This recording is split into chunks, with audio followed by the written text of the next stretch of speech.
વાગડ અને મુંબઈ વચ્ચે સેતુ બનેલા વાગડ વિકાસ સંઘના અધ્યક્ષ શ્રી લક્ષ્મી ચંદુભાઈ ચરલા સાથે કચ્છ કેર ટીવી ન્યૂઝની ખાસ વાત।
हमारे बीच में हम सभी के लाडले भारत माता के वीर सपूत महाराष्ट्र के उप मुख्यमंत्री सम्माननीय एकनाथ जी शिंदे पधारे हैं। मैं उनका दिलो जान से स्वागत करता हूं। एकनाथ जी एक ऐसे व्यक्तित्व के धनी हैं जिन्होंने अपनी शख्सियत और अपने व्यक्तित्व को दुनिया के सामने रखा है।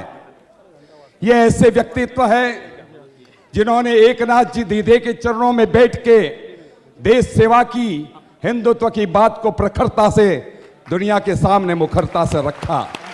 ये ऐसे व्यक्तित्व के धनी हैं जिन्होंने अपने जीवन में एक सामान्य स्तर से उठकर महाराष्ट्र की राजनीति के परम शिखर तक पहुंचे। ये ऐसे धनी हैं, इन्होंने हम सभी को आलोकित किया है। इन्होंने राष्ट्र के लिए अपने हृदय से काम किया है। गरीबों के प्रति उनके हृदय में भावना है, हृदय में दिलो जान से चाहना है। ये ऐसे व्यक्तित्व के धनी हैं, आज इतने सरलता के साथ हमारे बीच में आए हैं। एकनाथ जी आपके सामने जो बैठे हैं और आपके साथ जो मंच पे बैठे हैं वो हमारे कच्छ के आगेवान हैं, महाराष्ट्र के आगेवान हैं, हमारे समाज के बड़े दान करने वाले लोग बैठे हैं और हमारे समाज के वागड़ के 23 समाज है, 23 समाज जो बंबई वासी और थाना में बस रहे हैं, उनके जनप्रतिनिधि बैठे हैं, उनके प्रमुख बैठे हैं। ये कार्यक्रम हमने कुछ लोगों के लिए आमंत्रित कार्यक्रम रखा था, इसलिए ये जहां बैठे हैं ना सब समाज के जनमान्य लोग बैठे हैं। किसी ने किसी संगठन के साथ, किसी ने किसी संस्था के साथ जुड़े हुए हैं। हम चाहते हैं कि पूरा बड़ा कार्यक्रम करना है तो आपको ये विश्वास दिलाता हूं कि हम यहाँ 1 लाख के आजाद मैदान में 1 लाख लोग इकट्ठा कर सकते हैं। ये हमारी वागड़ समाज की, वागड़ प्रदेश की ताकत है, ये अस्मिता है। आपने जिस तरह से हमारे भाई मूलजी भाई पटेल को मौका दिया है महाराष्ट्र विधानसभा में आपके साथ काम करने का, मैं उसके लिए आपका आभार प्रकट करता हूं। एकनाथ जी, मैं आपके लिए आपका ये ऋण वागड़ समाज पे रहेगा, उसका स्वीकार करता हूं। एकनाथ जी, आपके आने से यहां बैठे हुए हर दिलों के अंदर एक प्रसन्नता की लहर फूटी है, एक उबाल आया है। एकनाथ जी, मैं आपको कहता हूं कि बंबई वासी और थाना इस तीनों क्षेत्र के अंदर वागड़ समाज के 23 समाज के लोग बसे हैं। ये व्यापार से जुड़े हुए हैं। एक एक व्यक्ति 10-10 हजार लोगों को कन्विंस करने का पावर रखने वाले लोग हैं। यहाँ जो बैठे हैं ना, इनके खमीर खुमारी और खंत की दुनिया को वाह तारीफ करनी पड़ती है। हम लोग वागड़ प्रदेश से आए हैं जहाँ एक और बड़ा समुद्र किनारा लगता है, एक और रेगिस्तान लगता है, एक और पहाड़ी लगती है। पहाड़ी ने हमारे को पत्थर दिल की ताकत दी है, रेगिस्तान ने हमें दुख सहने की हिम्मत दी है और दरिया ने हमें दरिया दिली सिखाई है। आप इस समाज के बीच में पधारे हैं, यह हमारा सौभाग्य है। आपको मैं वचन देता हूं कि मूलजी भाई के ऊपर आपने जो भरोसा किया है वो मूलजी भाई उसमें खरे ठहरेंगे और आपके पास हमारे समाज को, हमारे वागड़ प्रदेश को बड़ी उम्मीद रहेगी कि आपके आने वाले दिनों में आप इस क्षेत्र के अंदर वागड़ प्रदेश के विकास की जो बात होगी, हमारा जो समर्पण होगा महाराष्ट्र की भूमि के लिए, ये हमारी कर्म भूमि है और ये हमारी नैतिक फर्ज है कि हम हमारी कर्म भूमि के लिए भी कुछ न कुछ प्रदान करें। मेडिकल क्षेत्र में काम करें, शैक्षणिक क्षेत्र में काम करें, यहाँ के जनता के सुख दुख के साथीदार बने। और ये वागड़ समाज की उदारता है, वागड़ प्रदेश के लोगों की, कि वो हमेशा महाराष्ट्र के कर्मभूमि के लोगों के साथ भी हिल मिल के रहते हैं, जय महाराष्ट्र का नाद देते हैं, जय गुजरात के नाद के साथ। और इसलिए आपको सम्मानित करने का हम मौका ले रहे हैं। आपको सम्मानित करने के लिए जिस तरह से वागड़ विकास संघ ने आयोजन किया है, हम संघ के लोग आरएसएस से जुड़े हुए हैं, हम देशभक्ति और भावना से जुड़े हुए हैं। मैं आपको प्रार्थना करूंगा कि आप हमारा सम्मान स्वीकारेंगे। नमस्कार दर्शक मित्रों, હું ઘનશ્યામ બારોટ અને આપ જોઈ રહ્યા છો કચ્છ કેર ટીવી ન્યૂઝ। ખાસ તો મારે વાત કરવી છે વાગડ વિકાસ સંઘ દ્વારા કાલે જે સન્માન થયા, ખાસ તો એમાં સન્માન મૂર્તિ મૂળજીભાઈ કાનજીભાઈ પટેલ એટલે કે મૂળજી કાકાએ જે મુંબઈમાં વાગડનું જે એક નામ કર્યું છે, એમને જે અંધેરીમાં લક્ષ્મીચંદભાઈ કાલ રાતે મેં જોયું, રાતે 2 વાગે લગભગ 3-4-5 મુસ્લિમો હતા, આવેદનપત્ર લઈને રાતે 2 વાગે આવ્યા। એટલે આપણે ચોક્કસપણે એમ કહેવું પડે કે આ વ્યક્તિએ, તમે જેમ વાત કરી હતી કે આ માણસ 24 ગુણ્યા 7 સતત જાગતો માણસ છે। અને લક્ષ્મીચંદભાઈ જ્યારે કોઈના સન્માનનું બીડું ઉપાડે ને ત્યારે એ સામાન્ય માણસ ન હોય, એ તો ચોક્કસ વાત છે। પણ જે કાલનો પ્રોગ્રામ હતો, કાલનું જે સન્માન હતું, ના ભૂતોના ભવિષ્યથી હું નથી માનતો કે હવે પછી આવો પ્રોગ્રામ કોઈને કરવો હોય ને તો બહુ વાર લાગશે। ખાસ તો એનું કારણ એ છે કે એની અંદર 23 સમાજના પ્રમુખો હાજર હતા। આપણે જે 18 આલમની વાત કરીએ ત્યાં ને, 18 આલમ એટલે એમાં બધું આવી ગયું, પણ 23 સમાજના પ્રમુખો જે પાઘડીઓ દેખાતી હતી, આ પાઘડીઓ 50, એમાં આટાડી એકાઈ નહીં, પણ તમામ આટાડી પાઘડી, અને જેટલા વ્યક્તિઓ ઉપર બેઠા હતા એ બધાએ આતંકા, જે જેને કહેવાય કે ઓડિયન્સમાં બેઠા હતા એ પણ બધા એવા વ્યક્તિઓ, કારણ કે બધાને જે આમંત્રણ દેવામાં આવ્યું ને, એ વ્યક્તિઓને ઘણી વ્યક્તિનું મોરલ જોઈ, વ્યક્તિનું જેને કહી શકાય કે એનું જોઈ અને આમંત્રણ દેવામાં આવ્યા હતા। એટલે ક્યાંક ને ક્યાંક લક્ષ્મીચંદભાઈએ જે આ પ્રોગ્રામ કર્યો, હું માનું છું ત્યાં સુધી છેલ્લા 24 વર્ષથી આ ફિલ્ડમાં છું, પહેલાં પ્રિન્ટ મીડિયા અને હવે આ ઇલેક્ટ્રોનિક મીડિયા, મેં આવો પ્રોગ્રામ લગભગ ક્યાંય નથી જોયો। એટલે લક્ષ્મીચંદભાઈ, કાલનો જે તમારો પ્રોગ્રામ હતો, સતત તમારી મહેનત, તમારી ટીમની મહેનત, અને મૂળજીભાઈને જે તમે જે એમનું વજન છે, હું તો માનું છું એનાથી 7 ગણું વજન કરી અને તમે જે કાલે ઉપસાયા છે, શું કહેશો આ બાબતે? જુઓ ઘનશ્યામજી, પહેલાં તો કચ્છ કેર ટીવી ન્યૂઝ ચેનલને હું મારી શુભકામના આપું છું। ઘનશ્યામ બારોટ, આપની સાથે મારો બહુ જૂનો નાતો રહ્યો છે અને કચ્છના પત્રકારત્વમાં આપનું પત્રકારત્વ કંઈક અનોખું છે એવો અહેસાસ મેં હંમેશા કર્યો છે। સમસ્યાને સમજવાની સૂઝ, વસ્તુસ્થિતિને જાણવાનો પ્રયાસ આપ હંમેશા કરતા હો છો।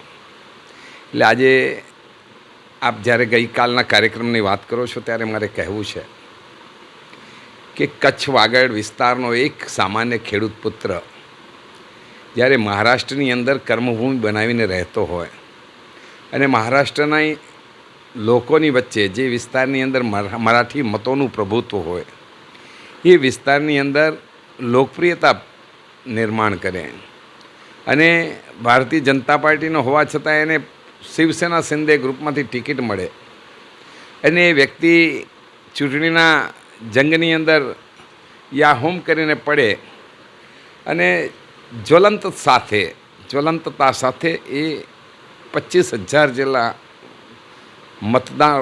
મતોની માર્જિનથી એ વિજય પ્રાપ્ત કરે।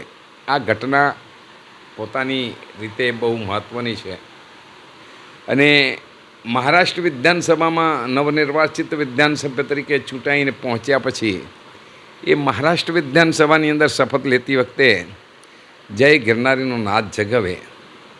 આ મૂળજીભાઈની ખાસિયત બતાવે છે કે મૂળજીભાઈએ જનસામાન્યની સેવા માટે પોતાના દરવાજા ખુલ્લા રાખ્યા છે અંધેરી વિસ્તારની અંદર એમણે જે પ્રકારે લોકોના કામ કર્યા છે, આ કામના આધારે જ એમને આ વિજય પ્રાપ્ત થયો છે. મુરજીભાઈ સાદગીથી જીવનારા વ્યક્તિ છે. બહુ જ સક્રિયતાથી તેઓ લોકોની વચ્ચે સરળતાથી રહે છે અને સક્રિયતાથી કામ કરે છે. મુરજીભાઈની કામ કરવાની પદ્ધતિ અને ઢબ અલગ છે. એના કારણે તેઓ દરેક સમસ્યાનો ઉકેલ લાવવામાં સફળ બને છે. કોઈ પણ વ્યક્તિને મૂંઝવતી કોઈ વાત હોય તો એનું નિરાકરણ લાવવાની તેમની એક અલગ જ કોઠાસૂઝ છે. અને એના કારણે તેઓ જ્યારે પહોંચ્યા છે વિધાનસભાની અંદર, ત્યારે આ વ્યક્તિનું એક વિરોચિત સન્માન થવું જોઈએ. અને વાગડનો આ વ્યક્તિ પ્રથમ વ્યક્તિ છે જે મહારાષ્ટ્ર વિધાનસભામાં પહોંચે છે. તો વાગડના વ્યક્તિ તરીકે એનું ગૌરવ જ્યારે એણે વાગડને અપાવ્યું ત્યારે એનું ગૌરવપ્રદ સન્માન થવું જોઈએ.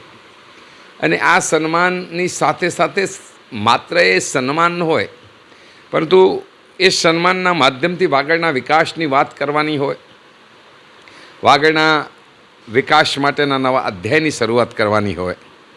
એટલે મારા મનમાં વિચાર આવ્યો કે શા માટે આ કાર્યક્રમને બહુ આયામી રૂપ આપવામાં ના આવે અને એમાં વાગડના વિકાસની વાત હોય, વાગડની એકતાની વાત હોય અને વાગડના ગૌરવને વધારવાની વાત હોય. એટલે મુરજીભાઈનું સન્માન એ વાગડના ગૌરવને વધારવાની વાત આવી. 23 જેટલા જ્ઞાતિ સમુદાયો મુંબઈની અંદર રહે છે વાગડ વિસ્તારના. તો આ જ્ઞાતિ સમુદાયોને સાંકળવાની વાત એટલે જ્ઞાતિના વિકાસ માટે એને પ્રેરિત કરવા માટેની વાત. અને એટલે એ જ્ઞાતિ સમુદાયોને સક્રિય કરવા અને એ સક્રિયતા સાથે વાગડના વિકાસને એક મહત્ત્વના પ્રદાન સાથે જોડવું, આ બહુ આયામી વિષયની સાથે વાગડ વિકાસ સંઘના માધ્યમથી વિરાટ વાગડ સંમેલન મળ્યું. આ સંમેલનની અંદર જે પ્રકારે જન સમુદાયના જેઓ લોકસેવકો છે, જે અલગ અલગ સંસ્થા અને સંગઠનના માધ્યમથી સમાજનું કામ કરે છે, એવા જનમાન્ય કાર્યકર્તાઓને, આગેવાનોને આ કાર્યક્રમમાં આમંત્રણ આપ્યા. અગર જો આ કાર્યક્રમ અમે જાહેર કર્યો તો મને લાગે છે યોગી સભાગૃહ નાનો પડત, કેમ કે તો બહુ બધા લોકો એમાં આવત. પરંતુ મારે આ કાર્યક્રમની એક ગરિમા જાળવી હતી કે આ કાર્યક્રમમાંથી જે મેસેજ બહાર જાય એ મેસેજ પોઝિટિવલી, હકારાત્મકતાની સાથે સમાજના આવનારા ઇતિહાસનું આલેખન કરનારું બની રહે, એ પ્રકારની મારી ઈચ્છા હતી. અને એટલે મર્યાદિત કાર્યક્રમ રાખવામાં આવ્યો. અને મર્યાદિત કાર્યક્રમમાં ત્યારે અમારી અપેક્ષા હતી કે 1500-1800 લોકો આવશે તો એક કાર્યક્રમની આપણે સફળ માનીશું. પરંતુ સદભાગ્યે 2000થી વધુ લોકો આવ્યા અને આ લોકોએ 5 કલાક સુધી જે પિન ડ્રોપ સાયલન્સ સાથે આ કાર્યક્રમને માણ્યો, વક્તાઓને સાંભળ્યા અને જે પ્રતિબદ્ધતા મંચ પરથી વ્યક્ત થતી હતી એ પ્રતિબદ્ધતામાં તાળીઓના તાલથી એમણે સૂર પુરાવ્યો. જ્યારે પ્રમુખ તરીકે વાગડ વિકાસ માટેની વાત હતી ત્યારે મેં વાગડ વિસાવસવાડ સમાજના પ્રમુખ તરીકે બહુ સારા કાર્યો કર્યા. પરંતુ સમગ્ર વાગડ પ્રદેશને સાંકળતા સંગઠન વાગડ વિકાસ સંઘનું રચના, અમે મૂળ RSSના સ્વયંસેવકો છીએ ઘનશ્યામભાઈ, અને ભારત માતાના આરાધકો છીએ. ગૌ માતાની સાધના કરીએ છીએ, સાથે સાથે સમાજ અને રાષ્ટ્રના કલ્યાણ માટે કઈ રીતે એક વ્યક્તિ તરીકે અમે સહયોગી બની શકીએ, આ વિચારધારા અમને ડૉક્ટર કેશવ બલિરામ હેડગેવારજીએ વારસામાં આપી છે.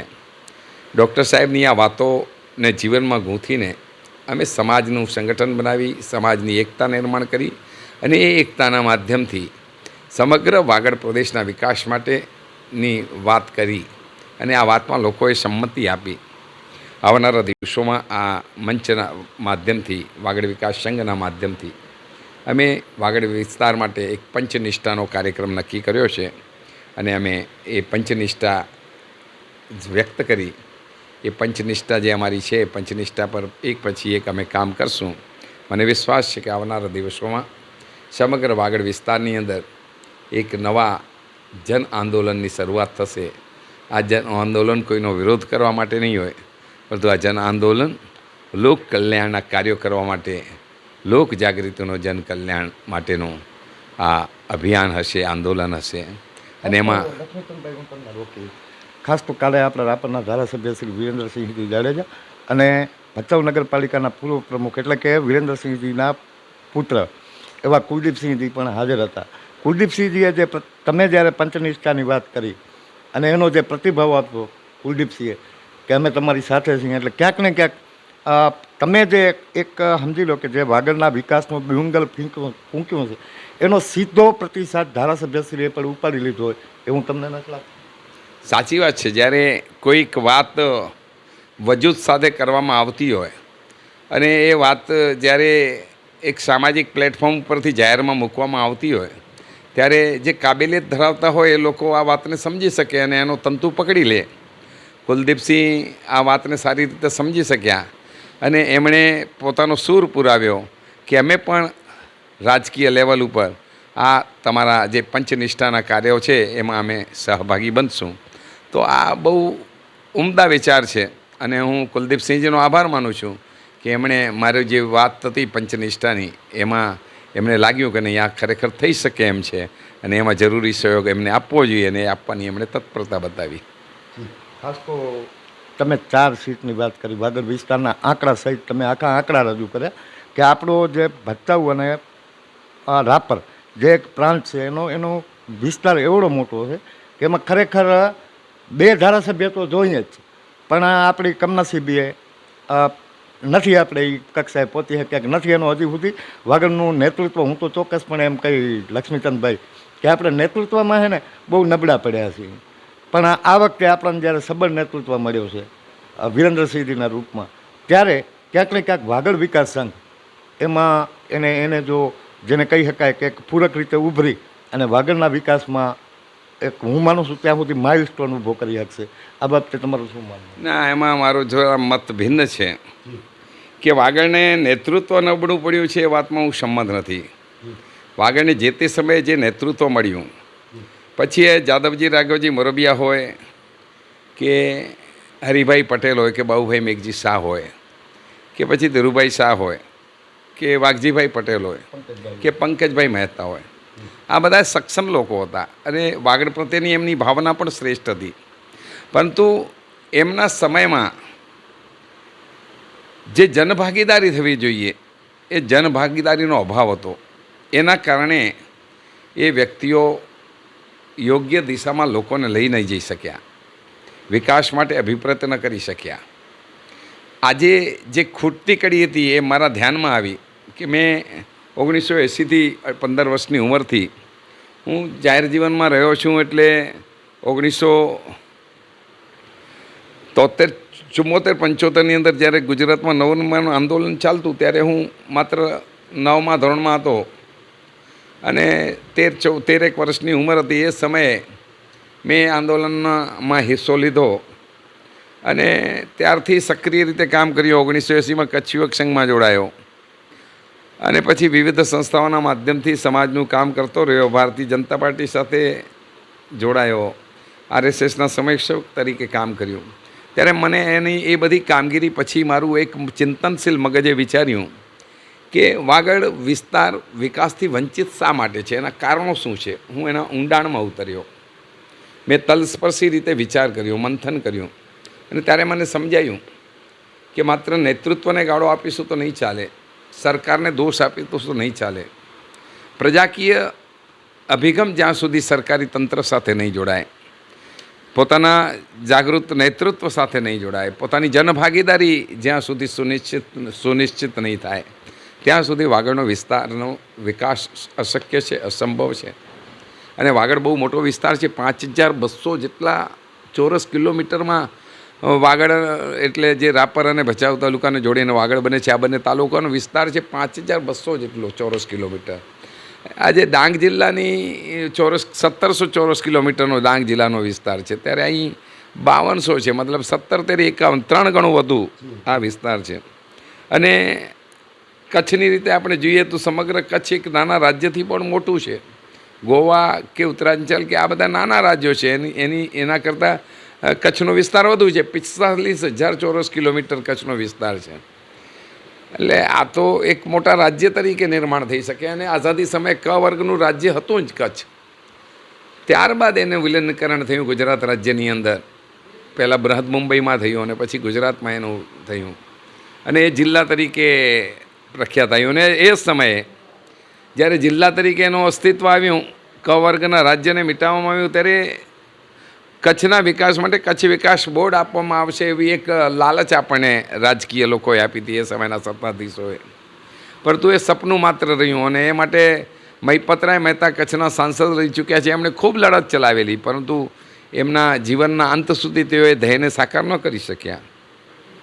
અને એટલે મેં નક્કી કર્યું કે આપણે પ્રજાકીય અભિગમ જોડીએ વિકાસ માટે, પ્રજામાં જાગૃતિ લાવીએ, પ્રજાને તૈયાર કરીએ અને પ્રજા અને સરકારના એ અંદર કામ કરનારા રાજકીય નેતાઓ આ ત્રણેય ત્રિપુટીને સાથે જોડીએ તો ચોક્કસ મને વિશ્વાસ છે કે આપણે ધાર્યું રિઝલ્ટ લઈ આવી શકીએ.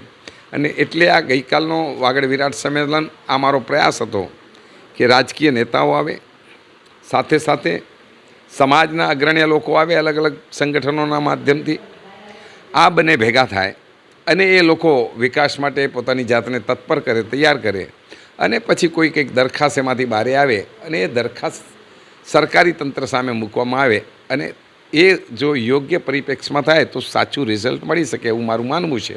અને એ માટે કોઈકે લીડરશિપ કરવી પડે, આગળ આવવું પડે.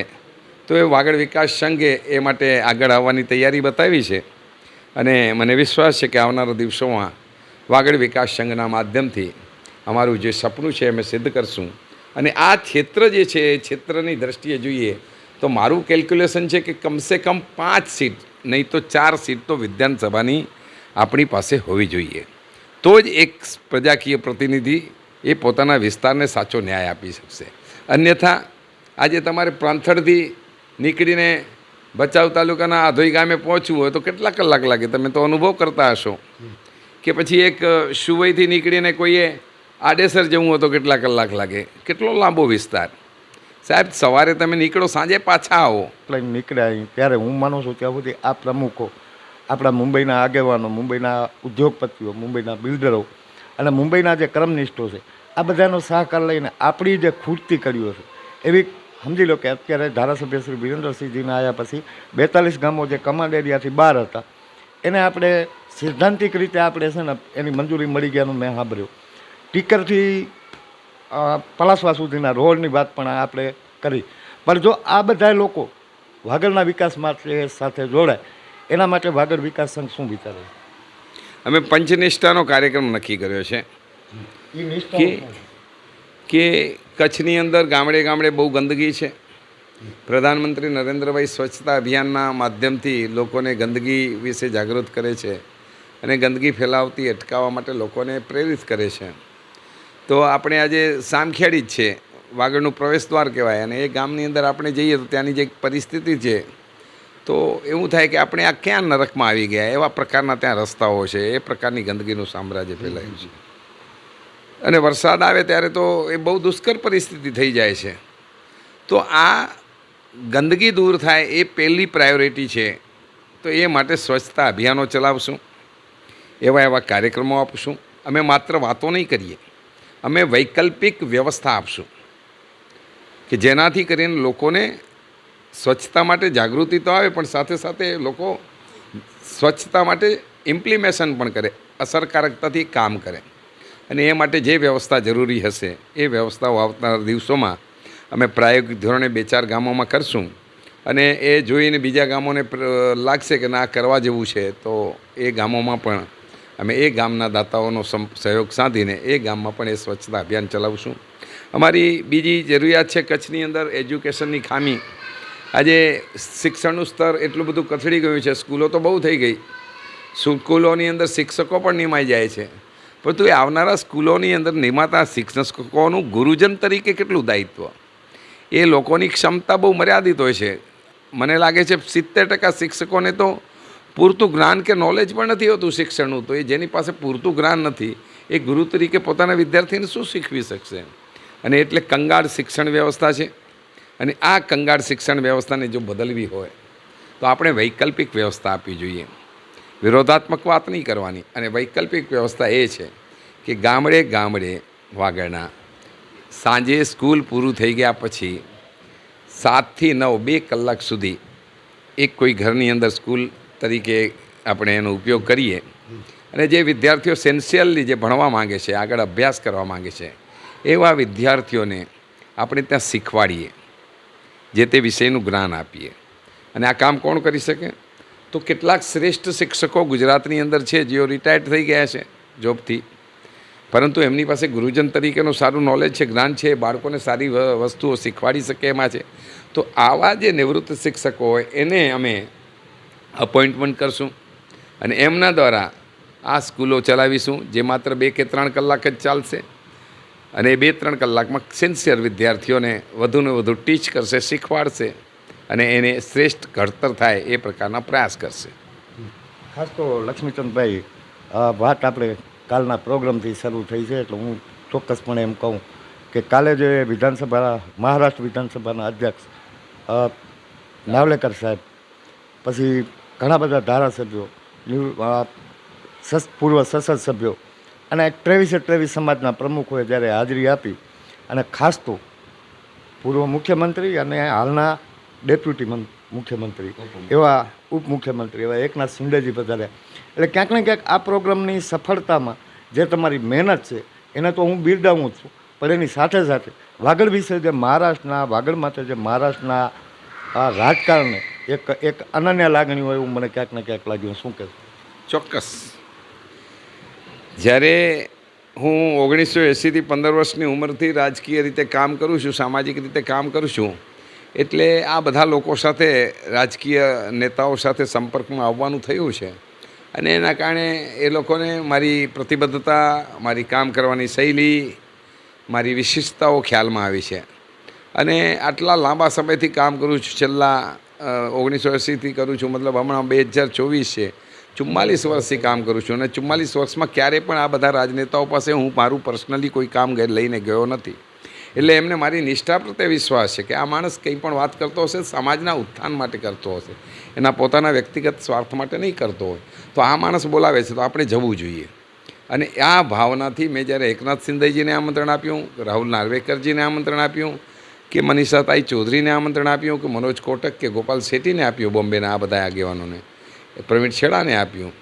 આ જ રીતે ત્યાં કચ્છથી આપણા આ કાર્યક્રમમાં વિરેન્દ્રસિંહ જાડેજા આવ્યા, વાસણભાઈ આહિર આવ્યા, વિનોદભાઈ ચાવડા આપણા MP આવી ન શક્યા, પરંતુ એમણે શુભેચ્છા સંદેશ પાઠવ્યો અને આ કાર્યક્રમની શુભેચ્છા ઈચ્છી.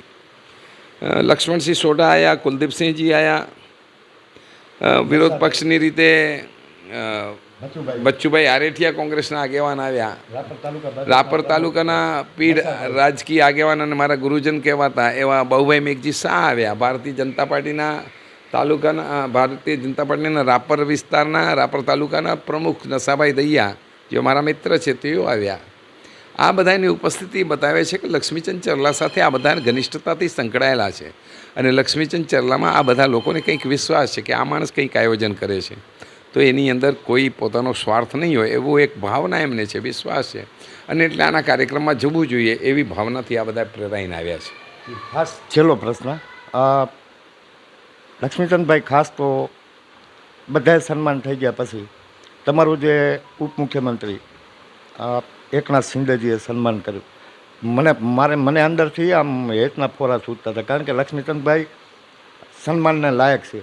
પણ મેન મુદ્દો જે મૂળજીભાઈ પ્રત્યે એમણે જે પ્રતિબદ્ધતા, જે મૂળજીભાઈની પ્રતિબદ્ધતાને એમણે જે વ્યક્ત કરી, આ બે બાબતો, તમારું સન્માન અને મૂળજીભાઈ ઉપર એમણે મૂકેલો વિશ્વાસ કે તમે વાગડનો કોઈ પણ વ્યક્તિ મૂળજીભાઈએ કામ લઈને આવજો, આજે એમને મૂળજીભાઈને જવાબદારી હતી. આ બે કારણ કે મેં એમને કહ્યું, મેં એક વાક્ય કહ્યું હતું કે મહારાષ્ટ્રની અંદર એક બહુ મોટા ગજાના સંત થઈ ગયા જેમનું નામ હતું સ્વામી સમર્થ. સ્વામી સમર્થે એક ખૂબ જ પ્રેરિત વાક્ય પોતાના જીવનની અંદર વહેતું કર્યું કે ભીયુ નકોશ મી તુજ્યા પાઠીસી આય. મતલબ એમનો કહેવાનો મતલબ એ હતો પોતાના ભક્તજનોને, જે એમના ફોલોઅર્સ છે એમને, કે ભીયુ નકોશ મતલબ ડરમાં, મી તુજ્યા પાઠીસે, હું તારી પાછળ ઊભો છું, તું ડરમાં આગળ વધ. એમ એકનાથ શિંદેએ કાલે કહ્યું કે મુરજી પટેલને તમે કામ છીનશો, હું મુરજી પટેલની પાછળ ઊભો છું. એટલે તમારે કોઈ ગભરાવાની જરૂર નથી, તમારું કામ થશે, આ વિશ્વાસ એમણે વ્યક્ત કર્યો. જો હું તો એક કાર્યકર્તા છું અને મારી જાતને હંમેશા કાર્યકર્તા માનું છું, કારણ કે RSSનો સ્વયંસેવક છું. એટલે સ્વયંસેવકની પ્રતિબદ્ધતા એક જ હોય કે કોઈ પણ કાર્યની સફળતા માટે પ્રયાસ સંપૂર્ણપણે કરવા, પરંતુ જ્યારે શ્રેય લેવાની વાત આવે ત્યારે પાછળ ઊભા રહી જવાનું આ કાર્યકર્તાની ખાસિયત છે. અને ગુરુજીના મેં વિચારો સાંભળે છે, માધવ સદાશિવ ગોલવલકરજી જે અમારા RSSના સેકન્ડ ચીફ હતા. એમણે કહ્યું કે સમયસેવક એ શક્તિ છે, સમયસેવક અનેક લોકોને પ્રેરિત કરે છે. એટલે સમયસેવકના જીવનની અંદર જેટલી શ્રેષ્ઠતા હશે, સિદ્ધતા હશે, સાદગી હશે, સમર્પણ હશે, નિષ્ઠા હશે, એટલું એક સંગઠનનું કામ પ્રખરતાથી, મુખરતાથી આગળ વધશે. અને આ વિચારની સાથે મેં કર્યું કે મારું સન્માન મહત્ત્વનું નથી, કાર્યક્રમ સફળતા એ મહત્ત્વનું છે. કાર્યક્રમમાં અંદર જે વાતો કહેવામાં આવે, વાતો પ્રત્યે લોકોની કટિબદ્ધતા અને વિશ્વાસ જાગી રહે, એ મહત્ત્વનું છે. એટલે હું તો આ કોઈ મારું સન્માન થશે એવી તો મને કોઈ કલ્પના નહોતી, પણ મારા જે સાથી કાર્યકર્તાઓ હતા એ બધા સાથી કાર્યકર્તાઓને લાગ્યું કે લક્ષ્મીચંદભાઈનું સન્માન થવું જોઈએ, અને એમણે તરત જ એ ગોઠવણ કરી લીધી. મને તો ખ્યાલ નહોતી. એમણે જ્યારે સૂત્ર સંચાલક ભાઈ શ્રી સુરેન્દ્રભાઈ છેડાએ જ્યારે બોલ્યા ત્યારે મને ખબર પડી કે આ મારા સન્માનની વાત કરે છે, અને એ પણ શિંદે સાહેબના હાથે સન્માનની વાત કરે છે. મને પણ આશ્ચર્ય થયું. મેં ના પાડી એમને, પરંતુ નહીં, એમનો આગ્રહ હતો કે નહીં, તમારે આ લેવું પડશે. અને મને પ્રસન્નતા છે સાહેબ, મહારાષ્ટ્રનો એક એ શક્તિનો જનનાયક નેતા એકનાથ શિંદે માટે મને બહુ માન છે સાહેબ. એકનાથ શિંદેજીએ હિન્દુત્વની વાતને દુનિયાની સામે બહુ તાકાતની સાથે તેમણે મૂકી છે વાત. અને એમણે આ ભારતનું પહેલું રાજ્ય હશે કે જેણે ગૌમાતાને રાષ્ટ્રમાતાનો દરજ્જો આપ્યો. હું ગૌમાતાનો આરાધક છું, પૂજારી છું. ગૌ સાધનાને હું માનું છું, ગૌ સેવાને હું મારા જીવનનો અભિન્ન અંગ માનું છું. અને એટલે આવા ગૌ માતાને રાષ્ટ્રીય રાજમાતા તરીકેનો જેમણે દરજ્જો આપ્યો હોય એ વ્યક્તિના હાથે, જેમનું સમગ્ર જીવન સમાજના લોકોના કલ્યાણ માટે ગયું છે, એક સામાન્ય રિક્ષા ચાલક વ્યક્તિ મહારાષ્ટ્રના મુખ્યમંત્રી બને, મહારાષ્ટ્રના ઉપમુખ્યમંત્રી બને, આ ગૌરવ એમણે જે પ્રતિપાદિત કર્યું છે, ને આવા ગૌરવશીલ વ્યક્તિના હાથે મારા જેવા એક સામાન્ય કાર્યકર્તાનું સન્માન થાય એ મારા માટે અહોભાગ્ય છે. અને આ અહોભાગ્ય મારા મિત્રોએ મને આપ્યું છે. મારા મિત્રો ઉપર હું કામની વ્યવસ્થા માટે ઘણી વાર ખીજાતો હોઉં છું, ગુસ્સે થતો હોઉં છું, પણ મારા મિત્રો છે કે હંમેશા એમણે મને જાળવ્યો છે. હું ગુસ્સે થાઉં, એમની ઉપર કડક થઈને કંઈ કહું તો પણ મારા મિત્રો મને હંમેશા એટલા જ પ્રેમથી મારું પીઠબળ બનીને ઊભા રહેતા હોય છે. હું મારા બધા જ મિત્રો, પછી એ તેજાભાઈ આહિર હોય કે પછી જયરામ પટેલ હોય કે દયારામ મહારાજ હોય કે પછી પ્રેમજી સત્રા હોય કે મહેન્દ્ર સત્રા હોય, કાનજી રીટા હોય કે પછી ભાઈ શ્રી શાંતિલાલ ગડા હોય કે ભાઈ મુકેશ ગાલા હોય, આ બધા કે ભાઈ શ્રી હિંમત સાવલા હોય, હું એમને ક્યારેક ગુસ્સે થઈને કહું તો એ લોકો મારું ખરાબ નથી લગાડતા, પરંતુ મારું બેકબોન બનીને ઊભા રહે છે, મને મજબૂત પીઠબળ ધરે છે. અને એમના મજબૂત પીઠબળના આધારે લક્ષ્મીચંદ ચલ્લા ટટાર ઊભો હોય છે, અને લક્ષ્મીચંદ ચલ્લા ધારું પરિણામ કાર્યક્રમોના માધ્યમથી લઈ આવે છે. અને એટલે મને વિશ્વાસ છે કે આવતી આ મારું સન્માન આ લોકોએ ગોઠવ્યું છે. હું એમના માટે, મારા આ સાથીદારો માટે આભારની લાગણી વ્યક્ત કરું છું કે એમણે મને આ સન્માનને લાયક ગણીને વિરોચિત સન્માન ઉપમુખ્યમંત્રી એકનાથ શિંદેજીના કરકમલો દ્વારા મારું કરાવ્યું. હું મારા તમામ મિત્રોનો આભારી છું. એકનાથજી શિંદેનો હું ઋણી છું કે એમણે ઉદારતાથી મારા જેવા એક સામાન્ય કાર્યકર્તાનું સન્માન કર્યું, મારા માથા ઉપર પાઘડી પહેરાવી, શાલ ઓઢાડી. સાહેબ, આ દ્રશ્ય બહુ અદ્ભુત હતું. મને બહુ જ એ સમયે કાર્યક્રમની અંદર મારી મોટી બહેન બેઠા હતા, એમણે આજે મને સવારના ફોન કર્યો કે લક્ષ્મીચંદ, તને 100 સલામ, તું આજે આ સ્થાન પર પહોંચ્યો કે મહારાષ્ટ્રના ઉપમુખ્યમંત્રી તારું સન્માન કરતા તો હું જોતી હતી અને મને મારી છાતી ગદગદ ફૂલતી હતી. તો સાહેબ, આ સાર્થકતા જીવન છે ઘનશ્યામભાઈ. આપણે જે કામ કરીએ છીએ ને એ ઉગી નીકળે છે. આપણને વિશ્વાસ નથી હોતો કે એનું રિઝલ્ટ આવે છે કે નહીં. કુદરત ક્યારેય પોતાની ઉપર કોઈ કરજો રાખતી નથી. તમે જે કુદરતનું સેવા કરે તમે કરો ને, એ કુદરત તમને એનું વળતર આપે છે. હું ધન્ય છું અને મારી પ્રતિબદ્ધતા કાલના સન્માન પછી દોહરાઈ છે, ડબલ થઈ છે. મારી સમાજ પ્રત્યેની જે મારી ભાવના છે એ પણ વધુ ગહેરાઈથી, ઊંડાણથી, ખૂબ જ ઉત્તમતાથી આગળ આવશે. અને આવનારા દિવસોમાં મને વિશ્વાસ છે કે વાગડના વિકાસની જે વાત અમે કહી છે, પંચનિષ્ઠાની જે વાત કરી છે, 100% એના ઉપર અમે ખરા ઉતરશું. તો દર્શક મિત્રો, આ હતા લક્ષ્મીચંદભાઈ ચલ્લા. ખાસ તો જે કાલનો પ્રોગ્રામ હતો મૂળજીભાઈ કાનજીભાઈ મનોદરા એટલે કે મૂળજી કાનજી પટેલ મૂળજી કાકાના સન્માનનું.